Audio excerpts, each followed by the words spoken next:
আসসালামু আলাইকুম সবাইকে। কি অবস্থা সবার? আশা করছি সবাই অনেক ভালো আছো। আলপাইডো একাডেমির পক্ষ থেকে তোমাদের সবাইকে স্বাগতম। তো অনেকদিন পরেই তোমাদের সাথে দেখা। তো আমরা এসেছি আজকে তোমাদের সাথে এসএসসি 26 এবং 27 ব্যাচের রসায়ন প্রি রিভিশন কোর্সের।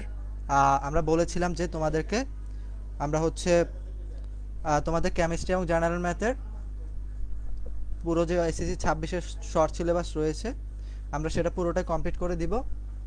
এবং সেটার সাথে হচ্ছে তোমাদের বোর্ড এমসিকিউ সিকিউ মানে পুরোপুরি একটা কমপ্লিট প্রিপারেশন তোমাদের জন্য আমরা রেডি করে দিব বলেছিলাম। তো মাঝখানে অনেক সমস্যাজনিত কারণে ক্লাস নেওয়া হয়নি। তো চলো আজকে ক্লাস শুরু করি। আজকে আমরা যে অধ্যায়টি দেখব সেটা হচ্ছে তোমাদের রসায়ন তৃতীয় অধ্যায় পদার্থের গঠনের উপরের প্রথম ক্লাস। এর আগে হচ্ছে আমরা কেমিস্ট্রির উপরে তোমাদের আরও দুইটা ক্লাস নিয়েছি, মানে দুইটা চ্যাপ্টারের উপরে ক্লাস নিয়েছিলাম। তো আশা করছি তোমরা সেই ক্লাসগুলো অবশ্যই করেছো। আর যদি না করো আমাদের হচ্ছে গ্রুপে ইউটিউব চ্যানেলে লিঙ্ক দেওয়া আছে, আশা করছি তোমরা সেই ক্লাসগুলো করে ফেলবে। তো চলো আজকে ক্লাস শুরু করি। আজকে আমরা প্রথমে কি দেখব, আমাদের অধ্যায়ের নাম হচ্ছে পদার্থের গঠন। তো তোমরা জানো পদার্থ বিভিন্ন ধরনের মানে কণা দ্বারা গঠিত। তো যাই হোক, এক্ষেত্রে হচ্ছে তোমার আমাদের দুই ধরনের পদার্থ রয়েছে। একটা হচ্ছে তোমার মৌলিক পদার্থ অ্যান্ড আরেকটা হচ্ছে তোমার যৌগিক পদার্থ। তো আমরা প্রথমে জানবো হচ্ছে মৌলিক পদার্থ কি। তো তোমরা জানো যে মৌলিক মানে হচ্ছে ধরো মানে সিঙ্গেল, এটা মানে তোমরা সেভাবে বুঝো। তো তাহলে মৌলিক পদার্থ বলতে আমরা কি বুঝবো? আমরা মৌলিক পদার্থ বলতে এই যে দেখো, আমরা এখানে মৌলিক পদার্থ বলতে আমরা বুঝবো যে যে পদার্থকে ভাঙলে সেই পদার্থ ছাড়া আর অন্য কোনো পদার্থ পাওয়া যায় না। ঠিক আছে? তো তাহলে তাকে আমরা কি বলবো? তাকে আমরা হচ্ছে মৌলিক পদার্থ বলবো। তো দেখো, আমি যদি তোমাদেরকে একটা উদাহরণ দেই, সেই উদাহরণটা কি হতে পারে, আমরা যদি ধরো লোহার কথা চিন্তা করি এবং তোমরা যদি হচ্ছে লোহাকে ভাঙতে থাকো, তোমরা আলটিমেটলি কি লোহাকে ভাঙলে লোহা ছাড়া তোমরা কিছুই পাও না। ঠিক আছে? তো দেখো, তাহলে কি লোহা আমাদের একটা সেখানে তোমার মৌলিক পদার্থ হিসেবে বিবেচিত হয়। তো এরপরে যদি আমরা দেখি যে আমাদের আছে হচ্ছে যেমন nitrogen, phosphorus, carbon, oxygen, helium, এই যে প্রত্যেকটা মৌল রয়েছে এগুলো আমাদের কি, এগুলো হচ্ছে তোমার মৌলিক পদার্থ। ঠিক আছে? অ্যান্ড আমরা জানি কি, আমরা জানি হচ্ছে তোমার এই পর্যন্ত 118টি মৌল আমাদের পর্যায় সারণীতে তোমার রয়েছে এবং এটা কি এই পর্যন্ত 118টা মৌলই আমাদের আবিষ্কৃত হয়েছে। তো এর মধ্যে হচ্ছে তোমার 74টি আমরা কিসে পাই? এগুলো কিন্তু তোমাদের এমসিকিউর জন্য ইম্পর্টেন্ট। আমরা 74টা কিসের মধ্যে পাই? আমরা 74টা হচ্ছে তোমার প্রকৃতিতে পাওয়া যায়। আর হচ্ছে বাকিগুলো আমাদের কিসে তৈরি? বাকিগুলো হচ্ছে আমাদের কৃত্রিম মৌল বা হচ্ছে আমার গবেষণাগারে তৈরি। তো এছাড়া আরেকটা এমসিকিউ আসতে পারে, সেটা হচ্ছে মানব শরীরের মোট কয় ধরনের মৌল বিদ্যমান? মানব শরীরে মোট 26 ধরনের মৌল বিদ্যমান। ঠিক আছে? তো আমরা মৌলিক পদার্থ কি বুঝলাম? যে যে পদার্থকে ভাঙলে সেই পদার্থ ছাড়া আর অন্য কোনো পদার্থ পাওয়া যায় না। ঠিক আছে? তো এবার চলো, এরপর আমরা কি দেখব? এরপর আমরা দেখব হচ্ছে তোমার যে যৌগিক পদার্থ। তো আশা করব তোমরা হচ্ছে তোমাদের ফ্রেন্ডদেরকে মেনশন করে দিবে এবং অবশ্যই তোমাদের যদি কোনো কিছু নিয়ে কনফিউশন থাকে আমাদেরকে হচ্ছে কমেন্টে জানাতে পারো। ঠিক আছে? তো চলো, এখন আমরা দেখব হচ্ছে যৌগিক পদার্থ কি। তো যৌগিক বলতে কি বোঝায়?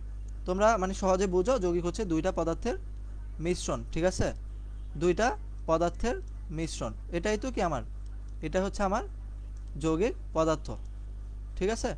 তো সেটা কিভাবে দেখো, তোমার আমরা কি যে মৌলকে ভাঙলে, সিঙ্গেল একটা মৌলকে ভাঙলে আমরা সেই মৌল ছাড়া তোমার আর কোনো কিছু পাই না। কিন্তু আমরা যদি কোনো একটা যৌগকে ভাঙি তখন আমাদের কি, আমরা জানি ভিন্ন ভিন্ন মৌল একসাথে হয়ে আমাদের কি হয়, আমাদের হচ্ছে যৌগ তৈরি হয়। ঠিক আছে? তো দেখো, তাহলে এখানে কি আছে উদাহরণ হিসাবে? উদাহরণ হিসাবে আসে হচ্ছে পানি। এখন তোমরা পানির সংকেত কি জানো? মানে দেখো, তোমরা কি পানির সংকেত জানো? পানির সংকেত কি আমরা জানি? পানির সংকেত হচ্ছে H2O। এখানে কি দেখো, হাইড্রোজেন একটা মৌল আর অক্সিজেন একটা মৌল, অ্যান্ড দুইটা মিলে আমাদের কি হয়েছে, আমাদের হচ্ছে তোমার পানি তৈরি হয়েছে। তো তাহলে আমরা কি বলতে পারি যে দুইটা পরমাণু মিলে বা হচ্ছে তোমার দুইটা মৌল মিলে আমাদের কি একটা যৌগ বা পানি গঠিত হয়েছে, তাহলে এটা কি আমাদের যৌগিক পদার্থ। ঠিক আছে। তো এখন দেখো আরেকটা জিনিস যদি দেখি, চকে কি কি উপাদান থাকে? আমরা জানি চক ভাঙলে হচ্ছে ক্যালসিয়াম, কার্বন এবং অক্সিজেন পাওয়া যায়। তো তাহলে তোমার যৌগিক পদার্থের সংজ্ঞা কি হবে? আমরা তাহলে বলতে পারবো যে যে সকল পদার্থকে ভাঙলে দুই বা ততোধিক মৌল পাওয়া যায়। দেখো আমরা এখানে যদি পানিকে ভাঙি, আমরা কি 2:1 অনুপাতে আমরা হচ্ছে দেখো দুইটা হাইড্রোজেন আর একটা অক্সিজেন আমরা পেয়েছি, তাই না? তো দেখো তাহলে আমরা কি বলতে পারি, যে সকল পদার্থকে ভাঙলে দুই বা ততোধিক মৌল পাওয়া যায় তাদেরকে যৌগ বা যৌগিক পদার্থ বলে। তো যৌগে মৌলসমূহের অনুপাত সবসময় একটা নির্দিষ্ট ও স্থির থাকে। এই যে দেখো আমরা যদি পানির কথা চিন্তা করি, সেটা কি 2:1 অনুপাতে তোমার থাকে। কিভাবে? হাইড্রোজেন হচ্ছে দুইটা আর অক্সিজেন আমাদের থাকে হচ্ছে কয়টা? একটা। আর এরপরে যেমন এই যে এখানে এটা বলাই আছে, তারপর যৌগের ধর্ম মৌল ধর্ম থেকে সম্পূর্ণ আলাদা। কারণ কি? মৌল হচ্ছে একা থাকে আর যৌগ কি দুই বা ততোধিক মৌল মিলেই হচ্ছে তোমার যৌগ তৈরি করে। তো দেখো হাইড্রোজেন এবং অক্সিজেন গ্যাসীয়, কিন্তু তাদের যৌগ পানি কি তরল। হাইড্রোজেন এবং অক্সিজেন কি হয়? গ্যাসীয় হয়, কিন্তু দেখো তাদের তৈরি পানি কি হয়? পানি আমরা জানি পানি হচ্ছে তোমার তরল। ঠিক আছে। তো আশা করবো তোমরা ফ্রেন্ডদের সাথে শেয়ার করে দিবে। আমরা বলেছি তোমাদেরকে হচ্ছে এসএসসি 26-এর শর্ট সিলেবাসের রসায়ন এবং হচ্ছে গণিত, এই দুইটা বিষয় আমরা তোমাদেরকে শর্ট সিলেবাস পুরোটা কভার করিয়ে দিব এবং তোমাদের পরীক্ষার জন্য একটা ভালো প্রিপারেশন আমাদের সাথে তোমরা নিতে পারবে। তো আশা করব এরপর যদি তোমাদের ভালো লাগে, আমরা এরপরে হচ্ছে অন্যান্য বিষয়গুলো তোমাদের রিকোয়েস্টের উপরে আমরা বাকিগুলো নিব। তো চলো এরপর আমরা দেখি, এরপর আমরা কি দেখব? এরপর আমরা দেখব হচ্ছে পরমাণু। তো পরমাণু কি? পরমাণু হচ্ছে মৌলিক পদার্থের ক্ষুদ্রতম কণা। আমরা তো একটু আগে পড়েছি যে কোনো একটা মৌলকে ভাঙলে সেখানে অনেক ক্ষুদ্রতম কণা পাওয়া যায়। ঠিক আছে। তো তাহলে আমাদের মনে রাখতে হবে পরমাণু কি? পরমাণু হচ্ছে মৌলের ক্ষুদ্রতম কণা এবং যেখানে মৌলের গুণাগুণ বিদ্যমান থাকে। ওই যে আমরা বলেছিলাম যে মৌলকে ভাঙলে আমরা সেইখানে ওই মৌল ছাড়া আর কোনো কিছুই পাই না। ঠিক আছে। তো এখন দেখো উদাহরণ কি আছে? নাইট্রোজেন পরমাণুতে নাইট্রোজেনের ধর্ম এবং অক্সিজেনের পরমাণুতে আলাদা আলাদা অক্সিজেনের ধর্মই থাকে। কারণ কি? দেখো নাইট্রোজেনের পরমাণুর ভিতরে তো তুমি আর অক্সিজেনকে খুঁজে পাবা না, তাই না? এই জন্য নাইট্রোজেনের ভিতরে তুমি হচ্ছে কেবল নাইট্রোজেন পরমাণুই পাবা আর অক্সিজেনের ভিতরে তুমি কেবল অক্সিজেনের ধর্মই পাবা। ঠিক আছে। এবার অণু কি? দেখো দুই বা ততোধিক পরমাণু মিলে আমাদের যে বন্ধনের মাধ্যমে যেটি গঠিত হয় সেটি আমাদের অ্যাকচুয়ালি কি? সেটি হচ্ছে আমাদের অণু। ঠিক আছে। তো উদাহরণ হিসেবে দেখো এখানে উদাহরণ হিসেবে দেওয়া আছে যে দুটি অক্সিজেন মিলে আমাদের কি তৈরি হয়? এই যে একটা অক্সিজেন, এই একটা অক্সিজেন, এটা দুইটা মিলে আমাদের হয় হচ্ছে অক্সিজেন অণু। এটা একটা সিঙ্গেল অক্সিজেন পরমাণু, এটা একটা সিঙ্গেল অক্সিজেন পরমাণু। ঠিক আছে। তো এখন দেখো সেটা কি? আবার একটি কার্বন পরমাণু ও দুইটি অক্সিজেন পরমাণু মিলে আমাদের কার্বন ডাইঅক্সাইড তৈরি হয়। দেখো একটা কার্বন পরমাণু আর কি দুইটা অক্সিজেন পরমাণু যুক্ত হয়ে কি হয়? কার্বন ডাইঅক্সাইড তৈরি হয় এবং যেটা একটা অণু। ঠিক আছে। তো একই মৌলের একাধিক পরমাণু যুক্ত হলে তাকে মৌলের অণু বলে। সেটা কি? দেখো এখানে কি O2 মানে হচ্ছে অক্সিজেন অণু। দেখো তাহলে কি দুইটা অক্সিজেন অণুই আমাদের যুক্ত হয়েছে, এখানে আলাদা কোনো ভিন্ন হচ্ছে তোমার কি হয় নাই? মৌল যুক্ত হয় নাই। তো এই জন্য এটাকে কি বলা হয়? এটাকে হচ্ছে তোমার অক্সিজেন মৌলের অণু বলা হবে। এবং যদি ভিন্ন মৌলের পরমাণু যুক্ত হয় তখন তাকে যৌগের অণু বলে। সেটা কি? দেখো একটা কার্বন আর দুইটা অক্সিজেন মিলে কি তৈরি করছে? কার্বন ডাইঅক্সাইড তৈরি করছে। অ্যান্ড কার্বন একটা আলাদা মৌল, অক্সিজেন একটা আলাদা মৌল, অ্যান্ড সেটা তারা কি একটা যৌগ তৈরি করছে। ঠিক আছে। তো চলো আশা করছি তোমরা বুঝতে পারতেছো। এরপরে চলো এরপর আমরা কি দেখব? এরপরে আছে হচ্ছে তোমার মৌলের প্রতীক।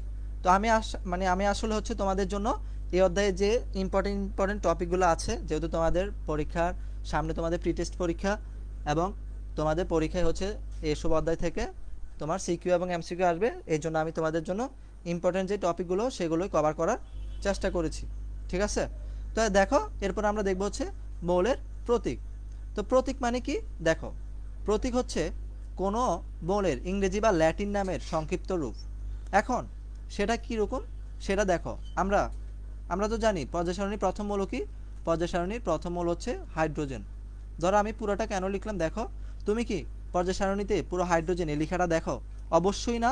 তুমি পর্যায় সারণীতে যখন খেয়াল করবা তুমি দেখতে পাবা যে প্রথমে আমাদের কি দ্বারা প্রকাশ করা হয়, হাইড্রোজেনকে H দ্বারা প্রকাশ করা হয়। ঠিক একইভাবে দেখো অক্সিজেনকে O দ্বারা প্রকাশ করা হয়, নাইট্রোজেনকে আমার N দ্বারা প্রকাশ করা হয়।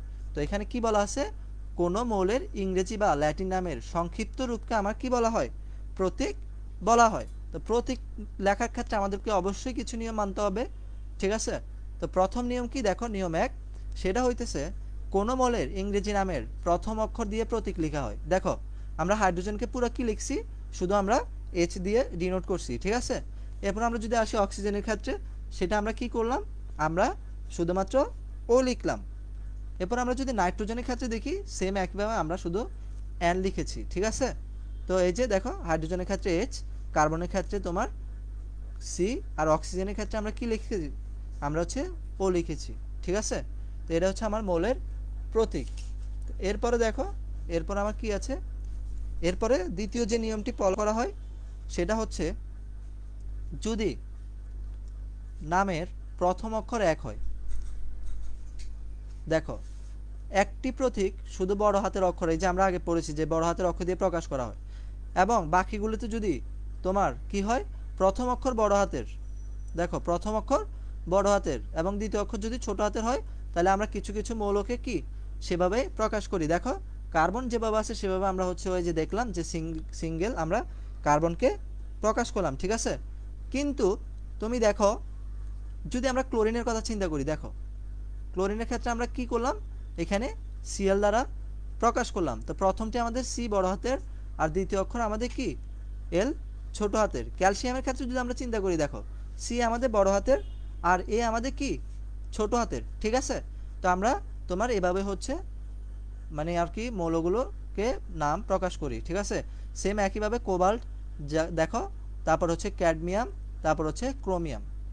তো এখানে তোমাদের জন্য দেওয়া আছে, তোমরা আশা করছি দেখলে বুঝতে পারবা। তো এরপরে চলো, এরপরে কি আছে, এরপরে দেখো নিয়ম 3, যেটা হচ্ছে আমাদের কিছু কিছু জিনিস দেখবা যেটা হচ্ছে ল্যাটিন নাম থেকে নেওয়া হয়েছে। তো ল্যাটিন নাম থেকে কীরকম দেখো, এখন আমরা যদি দেখি সোডিয়াম, সোডিয়ামের সংকেত কি আমরা জানি Na, তাই না? তো দেখো সোডিয়ামের সংকেত কি Na, আমরা কি সেটা এভাবে লিখি, মানে যেটা আমরা হচ্ছে মানে ইংলিশে হচ্ছে সোডিয়াম লিখি, এভাবে আমরা লিখি না। আমরা কি করি, সোডিয়ামকে হচ্ছে তোমার Na দ্বারা প্রকাশ করি। দেখো এখানে কিন্তু কি বানানের মধ্যে ভিন্নতা রয়েছে, কিন্তু আমরা উচ্চারণ করি হচ্ছে সোডিয়াম। কপারের ক্ষেত্রে দেখো সেম একইভাবে, কপার। পটাশিয়ামের ক্ষেত্রে দেখো ল্যাটিন নামে আছে ক্যালিয়াম, কিন্তু আমরা প্রকাশ করি হচ্ছে শুধুমাত্র কে দিয়ে, এবং এটাকে আমরা উচ্চারণ করি কি হিসাবে, আমরা উচ্চারণ করি হচ্ছে তোমার পটাশিয়াম হিসাবে। সিলভারের ক্ষেত্রেও সেম। তারপরে হচ্ছে তোমাদের এখান থেকে কি কি লাগবে আমি বলি, এখান থেকে তোমরা সোডিয়াম মনে রাখবা, কপার মনে রাখবে, পটাশিয়াম মনে রাখবে, তারপর হচ্ছে সিলভার মনে রাখবে, টিন অ্যান্টিমনি অতটা ইম্পর্টেন্ট না, তারপর হচ্ছে গোল্ড মনে রাখবে, আয়রন, আর হচ্ছে মার্কারি, ঠিক আছে? এই যে দেখো নামে ভিন্নতা, কিন্তু আমরা প্রকাশ করি আমাদের নিজেদের মতো, ঠিক আছে? তোমরা কি বুঝতে পারতেছো? যদি কোনো কনফিউশন থাকে কমেন্টে জানাতে পারো, আর অবশ্যই ফ্রেন্ডদেরকে বলতে ভুলবে না যে আমরা তোমাদের জন্য পুরো কেমিস্ট্রি আর মানে ম্যাথ পুরোটাই ফ্রিতে তোমাদের শর্ট সিলেবাস বোর্ড সিকিউ এবং এমসিকিউ সহ কভার করে দিব, ঠিক আছে? অবশ্যই সেটা তোমরা তোমাদের ফ্রেন্ডদেরকে জানাবা।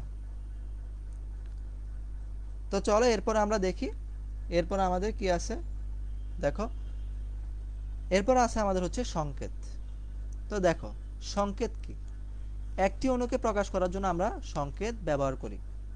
আর আমরা প্রতীকে কি করেছিলাম, কোন একটা কি পরমাণুকে প্রকাশ করার জন্য আমরা তোমার কি ব্যবহার করেছি, প্রতীক ব্যবহার করেছি। সেক্ষেত্রে আমরা হাইড্রোজেনকে H লিখেছি, ঠিক আছে? আর দেখো সংকেত কোন ক্ষেত্রে ইউজ করি, এগুলা কিন্তু তোমাদের এমসিকিউতে আসবে, ঠিক আছে? একটি অণুকে প্রকাশ করার জন্য আমরা সংকেত ব্যবহার করি। তো সেটা কিভাবে দেখো, হাইড্রোজেন অণু, ঠিক আছে? হাইড্রোজেন অণু, দেখো এ একটা হাইড্রোজেন আর এ একটা হাইড্রোজেন, দুইটা মিলে কি হাইড্রোজেন অণু, ঠিক আছে? অ্যান্ড এটার আমরা যদি তোমার সংকেত দেখতে চাই, সেটা কি আমরা H2 এই আকারে আমরা প্রকাশ করতে পারি, মানে অর্থাৎ হাইড্রোজেনে কয়টা পরমাণু রয়েছে, দুইটা পরমাণু রয়েছে। ঠিক একইভাবে আমরা যদি পানির কথা চিন্তা করি, দেখো পানিতে 2টা হাইড্রোজেন আর কি একটা অক্সিজেন পরমাণু রয়েছে। তাহলে পানির সংকেত কি? আমরা হচ্ছে 2টা হাইড্রোজেন আর একটা অক্সিজেন। পানির সংকেত তাহলে আমরা কি পেলাম? পানির সংকেত আমরা পেলাম হচ্ছে তোমার এই যে H2O। ঠিক একইভাবে দেখো, তাহলে মনে রাখতে হবে সংকেত আমরা অন্য নামের ক্ষেত্রে ব্যবহার করি। দেখো নাইট্রোজেনের ক্ষেত্রে আমরা N2 ব্যবহার করলাম, অ্যামোনিয়ার ক্ষেত্রে আমরা কি লিখলাম? NH3। ঠিক আছে। তারপর হচ্ছে ক্লোরিনের ক্ষেত্রে আমরা লিখলাম হচ্ছে ক্লোরিন অণুতে Cl2। হ্যাঁ, তারপর হচ্ছে সালফিউরিক অ্যাসিড, দেখো তারপর হচ্ছে হাইড্রোক্লোরিক অ্যাসিড। তো এগুলো তোমরা মনে রাখবা। আশা করতেছি তোমরা খুব সহজে এগুলো বুঝতে পারছো। তো চলো এরপর আমরা কি দেখব। এরপরে হচ্ছে তোমাদের পরীক্ষার জন্য এই যে মানে ইম্পর্টেন্ট টপিকগুলোর মধ্যে একটা হচ্ছে পরমাণুর মৌলিক কণা। ঠিক আছে। তো এগুলো থেকে তোমাদের কোশ্চেন থাকে। দেখো আমরা জানি হাইড্রোজেন ছাড়া বাকি সব মৌলের পরমাণু 3টা কণা দ্বারা গঠিত। মাথায় রাখবা, হাইড্রোজেন ছাড়া বাকি যে সব মৌল রয়েছে সেগুলো 3টা কণা দ্বারা গঠিত। একটা হচ্ছে আমাদের প্রোটন, আশা করছি তোমরা আগেও নাম শুনেছো। আরেকটা হচ্ছে নিউট্রন, তারপরে আরেকটা হচ্ছে ইলেকট্রন। ঠিক আছে। এই যদি আমাদের একটা মানে তোমার কি হয়, কেন্দ্র হয়, এই যে কেন্দ্রে কি থাকে? নিউক্লিয়াস থাকে। ঠিক আছে। আমরা কি জানি একটা পরমাণু কেন্দ্রে কি থাকে? এই যে এখানে তোমার নিউক্লিয়াস থাকবে, এবং তোমার প্রোটন এবং নিউট্রন কি থাকবে? এই যে এখানে কেন্দ্রের নিউক্লিয়াসের মধ্যে থাকবে। আর ইলেকট্রন কি করে? এই যে দেখো লেখা আছে, ইলেকট্রন নিউক্লিয়াসকে কেন্দ্র করে তার মানে তোমার চারপাশে কি করে? ঘুরতে থাকে। এই যে তোমার দেখো নীলগুলো আমাদের কি? নীলগুলো আমাদের হচ্ছে তোমার ইলেকট্রন। কারণ কি? এটা তোমার নিউক্লিয়াসকে কেন্দ্র করে কি করতেছে? চারপাশে ঘুরতেছে। ঠিক আছে। এই যে এটা এরকম চারপাশে ঘুরতেছে। তো মাঝখানে আমাদের কি থাকে? মাঝখানে থাকে হচ্ছে আমাদের নিউক্লিয়াস, এবং এর চারপাশে আমাদের বৃত্তাকার পথে কে ঘুরে? সেটা হচ্ছে তোমার ইলেকট্রনগুলো ঘুরতে থাকে। এবং প্রোটন ও নিউট্রন কোথায় থাকে? আমাদের নিউক্লিয়াসের মধ্যেই থাকে। দেখো এই যে প্রোটন লাল রঙের আর আমাদের নিউট্রন হচ্ছে হলুদ রঙের, এগুলা। ঠিক আছে।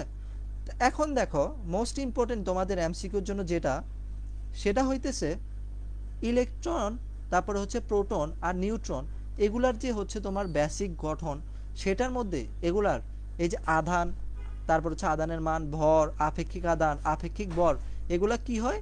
এগুলা তোমাদের পরীক্ষাতে এসএসসি পরীক্ষায় এমসিকিউতে একটা না একটা অবশ্যই আসে। ঠিক আছে। তো সেটা আমরা দেখি। ইলেকট্রনের ক্ষেত্রে যদি আমরা চিন্তা করি, ইলেকট্রনের ক্ষেত্রে আধান কত? আমরা জানি ইলেকট্রন হচ্ছে কি? নেগেটিভ। ঠিক আছে। তাহলে ইলেকট্রন কি হবে? ঋণাত্মক, তাই না? ইলেকট্রন ঋণাত্মক। তো ইলেকট্রন যেহেতু ঋণাত্মক, তাহলে এই আধানের মান কি হবে? আধানের মান যেটাই হোক সেটা অবশ্যই কি হবে? নেগেটিভ হবে। অ্যান্ড এই নেগেটিভ আধানের মান কত? -1.60 ইন্টু 10 ইনভার্স 19 কুলম। ঠিক আছে। এটা তোমরা বুঝছো তো? যেহেতু ইলেকট্রন আমার নেগেটিভ, তাহলে এটার যে আধান থাকবে অফকোর্স সেটা কি হবে? একটা নেগেটিভ ভ্যালু হবে। এবং মাথায় রাখতে হবে ইলেকট্রনের ভর কত? ইলেকট্রনের ভর হচ্ছে আমাদের 9.11 ইন্টু 10 ইনভার্স 28 গ্রাম। তো এগুলো তোমাদের কোথায় লাগে? যখন আমরা পরবর্তীতে পড়তে থাকবো, আমরা দেখবো হচ্ছে এই অধ্যায় থেকে যেসব ম্যাথ আসে সেগুলাতে তোমার এই যে ইলেকট্রনের মান, ইলেকট্রনের ভর, এগুলো আমাদের কি করা লাগে? ইউজ করে ম্যাথ করা লাগে। ঠিক আছে। আমাদের ইউজ করে হচ্ছে তোমার ম্যাথ করা লাগে। তো দেখো এই যে মোস্ট ইম্পর্টেন্ট যে আপেক্ষিক আধান কত? ইলেকট্রনের আপেক্ষিক আধান -1, অ্যান্ড ইলেকট্রনের আপেক্ষিক ভর 0। তো এগুলো প্রত্যেকটাই কি তোমার এমসিকিউর জন্য অনেক বেশি গুরুত্বপূর্ণ। ঠিক আছে। দেখো, এবং ইলেকট্রন কি প্রোটন এবং নিউট্রনের তুলনায় 1840 গুণ কম। এটা তোমাদের এমসিকিউতে কিন্তু আসতে পারে। ঠিক আছে। এটা তোমাদের এমসিকিউতে কিন্তু আসতে পারে ভাইয়া। কিন্তু মোস্ট ইম্পর্টেন্ট যে টপিকগুলো সেগুলাই আমি এখানে হাইলাইটস করার চেষ্টা করতেছি, এবং হচ্ছে তোমাদের জন্য যে মানে ইনফরমেশনগুলো তোমাদের পরীক্ষার জন্য মানে বেশি বেশি ইম্পর্টেন্ট, সেগুলো আমি এখানে তোমাদের এমসিকিউ আমি সাথে সাথে হচ্ছে তোমাদের কভার করে দিচ্ছি। তো এরপরে দেখো, এরপর আমরা কি দেখব? এরপর আমরা দেখব হচ্ছে প্রোটন। আমরা তো এতক্ষণ দেখলাম ইলেকট্রন, তাই না? এবার আমরা দেখব হচ্ছে প্রোটন। তো প্রোটন আমরা জানি প্রোটন হচ্ছে দেখো পজিটিভ। তাইলে এর আধান কি স্যার? এর আধান হচ্ছে ধনাত্মক। এবং দেখে প্রকৃত আধান কোনটা? যেহেতু আধান ধনাত্মক, প্রকৃত আধান কি হবে, অবশ্যই একটা পজিটিভ ভ্যালু হবে। অ্যান্ড সেটার মানে আমরা ইলেকট্রনের ক্ষেত্রে কি দেখেছি, -1.60 ইন্টু 10⁻19 কুলম্ব। আর তাহলে প্রোটনের ক্ষেত্রে কি হবে, যেহেতু পজিটিভ, প্রোটনের ক্ষেত্রে হবে +1.60 ইন্টু 10⁻19 কুলম্ব। ঠিক আছে, অবশ্যই এটা কিসের মান, প্লাসের মান। আর মানে প্রোটনের ভর কত, প্রোটনের ভর মাথায় রাখবেন 1.673, এটা মাথায় রাখতে হবে, 1.673 ইন্টু 10⁻24 গ্রাম। ঠিক আছে, আর যদি আপনি কেজিতে মানে করেন, রূপান্তর করেন, কনভার্ট করেন, তখন হচ্ছে আপনি কি করবেন, 1000 দ্বারা হচ্ছে ভাগ করে দিবেন। ঠিক আছে, তো দেখেন, এখন দেখেন আপেক্ষিক আদান কত, +1। আপেক্ষিক ভর, ওখানে ইলেকট্রনের আপেক্ষিক ভর কত ছিল, ইলেকট্রনের আপেক্ষিক ভর ছিল হচ্ছে আপনার 0। ঠিক আছে, আর প্রোটনের ক্ষেত্রে আপেক্ষিক ভর কত, মনে রাখতে হবে, প্রোটনের ক্ষেত্রে আপেক্ষিক ভর হচ্ছে আপনার 1। ঠিক আছে, এরপরে দেখেন নিউট্রন। এখন দেখেন নিউট্রনের কোনো আদান নেই, কারণ কি, কারণ হচ্ছে আপনার নিউট্রন কি নিউক্লিয়াসের মধ্যে যে থাকে, এটা হচ্ছে আপনার কোনো আদান কাজ করে না। অ্যান্ড এটা প্রকৃত ভর দেখেন, আমার প্রোটনের প্রকৃত ভর ছিল হচ্ছে 1.673, আর আপনার হচ্ছে নিউট্রনের প্রকৃত ভর 1.675। এই জিনিসটা মাথায় রাখবেন। এমসিকিউতে আপনারা দুইটা অপশনই থাকে, আপনারা হচ্ছে কনফিউজ হয়ে যান যে কোনটা আপনারা দাগাবেন। আপনারা তো মনে করেন যে 1.67, ওকে ফাইন, আপনারা হচ্ছে একটা জায়গায় অন্যটা দাগায়ে পরীক্ষা হল থেকে চলে আসেন, তো এটা করা যাবে না। দেখেন প্রোটনের ক্ষেত্রে আমাকে মনে রাখতে হবে লাস্টে আমার 1.673, আর নিউট্রনের ক্ষেত্রে আমার কত স্যার, নিউট্রনের ক্ষেত্রে আমার 1.675। ঠিক আছে, তো দেখেন এখানে আপেক্ষিক আদান 0, যেহেতু এটা কোনো আদান নাই, আর আপেক্ষিক ভর হচ্ছে আপনার 1। ঠিক আছে, তো এই যে দেখেন চক, আপনাদের বইয়েরই চক, দেখেন ইলেকট্রনের প্রতীক কি স্যার, ইলেকট্রনের প্রতীক ই। ঠিক আছে, ইলেকট্রনের প্রতীক ই। প্রকৃত আদান কি, -1.60 ইন্টু 10⁻19 কুলম্ব। প্রকৃত ভর আমরা দেখেছি হচ্ছে 9.11 ইন্টু 10⁻28 গ্রাম। আর আপেক্ষিক আদান কত, -1, যেহেতু এটা নেগেটিভ, তারপর আপেক্ষিক ভর 0। এটা মনে রাখবেন, ইলেকট্রনের আপেক্ষিক ভর 0, বাকি দুটার আপেক্ষিক ভর কি 1। ঠিক আছে, এবং প্রোটনের ক্ষেত্রে যদি দেখি, এটাকে পি দ্বারা প্রকাশ করা হয়, এটার চার্জ হচ্ছে পজিটিভ অ্যান্ড সেম ভ্যালু, সেটা কত 1.60 ইন্টু 10⁻19 কুলম্ব। আর ভরের ক্ষেত্রে একটু নিউট্রনের সাথে তারতম্য রয়েছে, সেটা হচ্ছে 1.673, এটা হচ্ছে প্রোটনের ক্ষেত্রে। আর আপেক্ষিক আদান হচ্ছে +1। আর নিউট্রনের ক্ষেত্রে কি হয়, আদান থাকে না, এটাকে এন দ্বারা প্রকাশ করা হয়। আর এখানে ভর কত হয় আমাদের, ভর হচ্ছে 1.675। ঠিক আছে, আর আপেক্ষিক ভর আমাদের আগেই বলেছি, সেটা হচ্ছে আপনার 1। হ্যাঁ, তো দেখেন,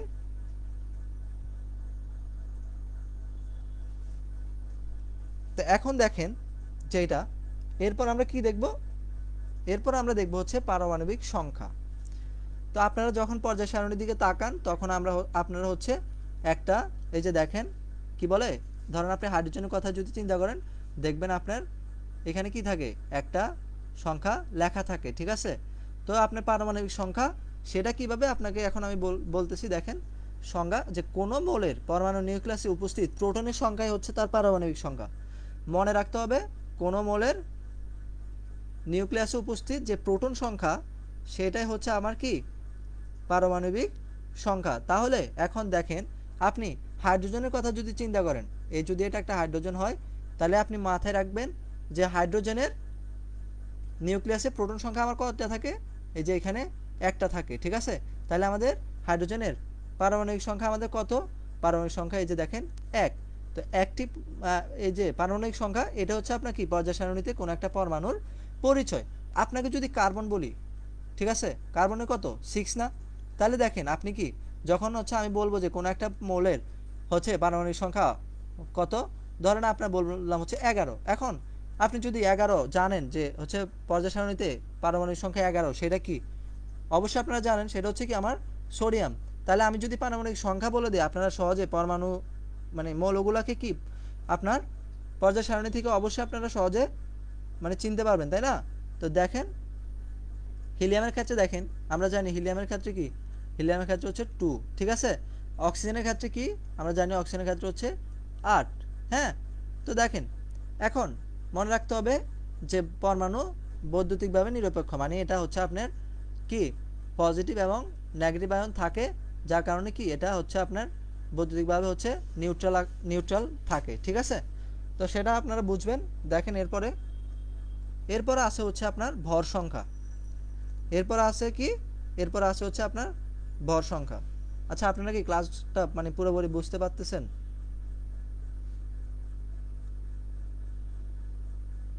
ক্লাস কি বোঝা যাচ্ছে?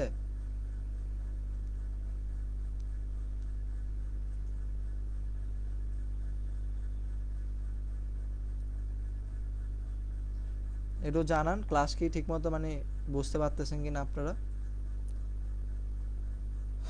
আচ্ছা, তো দেখেন এখানে এরপর আছে কি, এরপর আমাদের যেটা আছে সেটা হচ্ছে আমাদের ভর সংখ্যা। তো এটা মাথায় রাখবেন, এগুলা থেকে হচ্ছে এমসিকিউ আসে। ভর সংখ্যা কি? কোন মোলের নিউক্লিয়াসে উপস্থিত প্রোটন এবং নিউট্রন সংখ্যার যোগফল। মাথায় রাখবেন আমাদের ভর সংখ্যা কি? ভর সংখ্যা হচ্ছে প্রোটন আর হচ্ছে নিউট্রন সংখ্যার যোগফল। ঠিক আছে? তো এখন দেখেন তাহলে ভর সংখ্যার সূত্র, অ্যান্ড আমরা ভর সংখ্যাকে কি দ্বারা প্রকাশ করি? মাথায় রাখতে হবে ভর সংখ্যাকে আমরা এ দ্বারা প্রকাশ করি। ঠিক আছে? তাহলে এখন দেখেন যদি আমরা জানি হচ্ছে কি ভর সংখ্যা এ ইকুয়াল প্রোটন প্লাস নিউট্রন, তাহলে আমরা যদি কোনো একটা মানে পরমাণুর, ঠিক আছে, মানে কোনো একটা মৌলের যদি নিউট্রন সংখ্যা বের করতে চাই, তাহলে আমরা কি করব? দেখেন আমরা মানে ভর সংখ্যা থেকে প্রোটন সংখ্যাটা বিয়োগ করলেই তো আমি নিউট্রন সংখ্যাটা পেয়ে যাচ্ছি, তাই না? তো এখানে সেটাই আপনাদেরকে দেখানো হয়েছে। ঠিক আছে? তো নিউট্রন সংখ্যা সমান কি? দেখেন প্রোটন সংখ্যাকে এখানে জেড দ্বারা প্রকাশ করেছে, তো আর হচ্ছে নিউট্রন সংখ্যাকে দেখেন ভর সংখ্যা থেকে আপনার প্রোটন সংখ্যা হচ্ছে বাদ দিয়েছে। ঠিক আছে? তো এখন যদি আমরা সোডিয়ামের কথা চিন্তা করি, আরেকটা জিনিস মাথায় রাখবেন, যেটা কোনো একটা পরমাণু আপনাকে যদি প্রকাশ করতে দেয়, দেখেন এখানে সোডিয়ামের কথা যেহেতু দেওয়া আছে, আমি সোডিয়ামের কথাই ধরি। তো আপনারা কি করবেন? পারমাণবিক সংখ্যা যেটা থাকবে সেটা হচ্ছে আপনার কি করবেন? বামে নিচে। ঠিক আছে? আর ভর সংখ্যা আপনার যেটা থাকবে সেটা হচ্ছে বামে উপরে। এটা আপনারা সবসময় মাথায় রাখবেন। এভাবে যদি আপনারা প্রকাশ না করেন আপনাদের কিন্তু ভুল হবে। তাহলে আমরা কি করব? দেখেন এখানে আমাদের যে পরমাণু মানে যে হচ্ছে তোমার মৌলটি বা ইয়াটি থাকবে সেটা হচ্ছে আমরা কি করব? বামের নিচের অংশে আমরা কি করব? পারমাণবিক সংখ্যা বা প্রোটন সংখ্যাটা লিখব। আর উপরে আমরা কি লিখব? উপরে আমরা লিখব হচ্ছে ভর সংখ্যা। উপরে কি লিখব? উপরে আমরা ভর সংখ্যা লিখব। তো অবশ্যই হচ্ছে এটা মাথায় রাখবেন, এটা এমসিকিউতে আপনার থাকে। তো দেখেন এখন আমরা যদি হচ্ছে দেখেন ভর সংখ্যা আমরা কত পাইছি, দেখেন উপরে যেহেতু বামে উপরে, তাহলে সেটা আমাদের ভর সংখ্যা, আমরা ভর সংখ্যা পাইছি হচ্ছে 23। এবং আমরা জানি প্রোটন সংখ্যাকে জেড দ্বারা প্রকাশ করে, প্রোটন সংখ্যা আমরা কত পাইছি? প্রোটন সংখ্যা পাইছি হচ্ছে আমরা 11। তাহলে প্রোটন সংখ্যা 11, আমরা জানি যত মানে একটা পরমাণুতে যতটা প্রোটন থাকে সেই সংখ্যক কি থাকে? ইলেকট্রন থাকে। ঠিক আছে? কারণ কি? তারা একটা হচ্ছে পজিটিভ হলে আরেকটা কি নেগেটিভ, অ্যান্ড তারা উভয় হচ্ছে কি, আমি একটু আগে বলেছি তারা বিদ্যুৎ নিরপেক্ষ। তো দেখেন প্রোটন সংখ্যা যেহেতু 11টি, আমার ইলেকট্রন সংখ্যা কতটি হবে? আপনার 11টি। এখন যদি বলে কোনো একটা পরমাণুতে প্রোটন সংখ্যা আছে হচ্ছে আপনার কত? 15টি, তাহলে ইলেকট্রন সংখ্যা কতটি থাকবে? প্রোটন যদি 15টি হয় ইলেকট্রন সংখ্যা কতটি থাকবে? 15টি থাকবে। ঠিক আছে? তো এখন দেখেন যদি নিউট্রন সংখ্যা আপনাকে বের করতে বলে, ধরেন আমরা কার কথা চিন্তা করব? আমরা হচ্ছে আপনার দেখেন অক্সিজেনের কথা যদি আমরা চিন্তা করি, অক্সিজেনকে আমরা জানি হচ্ছে ভর হচ্ছে 16 আর পারমাণবিক সংখ্যা আমাদের কত? 8। ঠিক আছে? তো দেখেন এখন অক্সিজেনের ক্ষেত্রে আমরা যেটা দেখব, আমরা যদি নিউট্রন সংখ্যা বের করতে চাই, আমরা জানি নিউট্রন সংখ্যা হচ্ছে ভর সংখ্যা থেকে আমার পারমাণবিক সংখ্যা বিয়োগ করে দিব। তাহলে কি 16 মাইনাস 8, তাহলে আমাদের কি পাবো?